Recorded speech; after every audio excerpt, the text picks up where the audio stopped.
Baraza la Michezo la Taifa linapenda kutoa ufafanuzi kwa umma, wapenzi, mashabiki, wadau,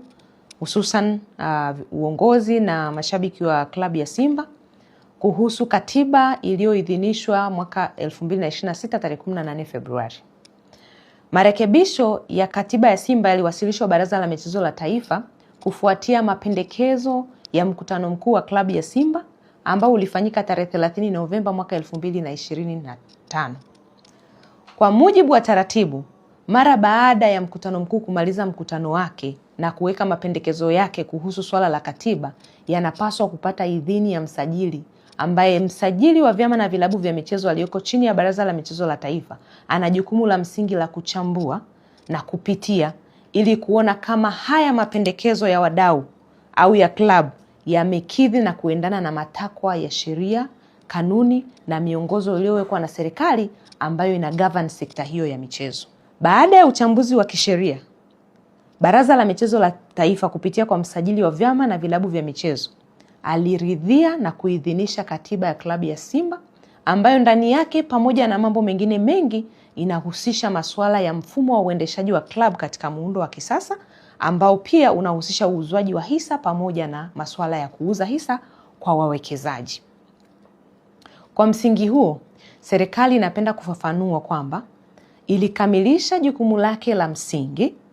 la kupitia na kuidhinisha katiba ya Simba ambayo ilikuwa imekidhi matakwa ya wadau, lakini pia imezingatia matakwa ya sheria yaliyowekwa ambayo yanaongoza vilabu hivyo pamoja na sekta ya michezo kwa ujumla wake. Kuanzia hapo, wajibu wa kutekeleza katiba na kukamilisha mabadiliko yaliyopitishwa na wanachama wa club ni wa uongozi wa Simba Club yenyewe.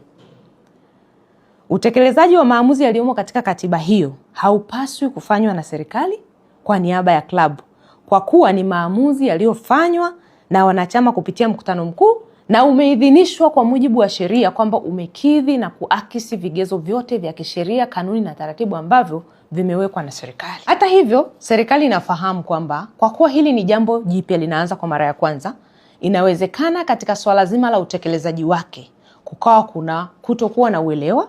au kukawa kuna mkwamo ambao labda unatokana na kutokuwa na namna bora ya kuupeleka.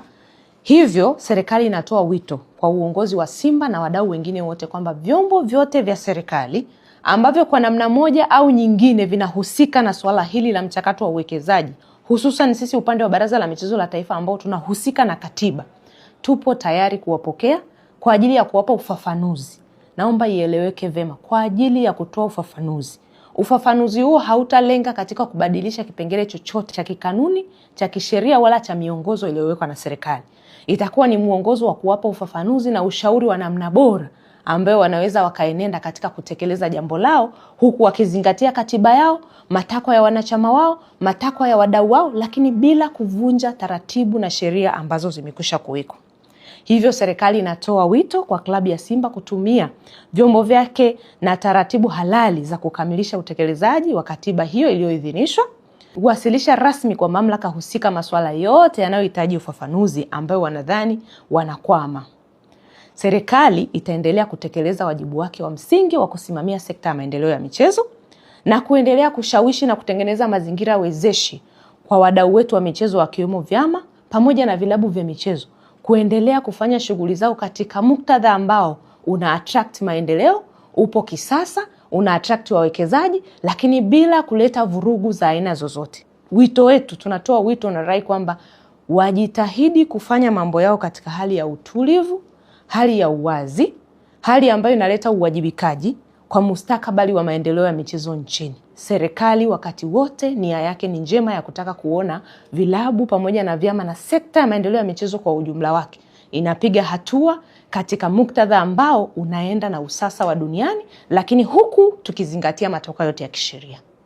Asanteni sana kwa kunisikiliza.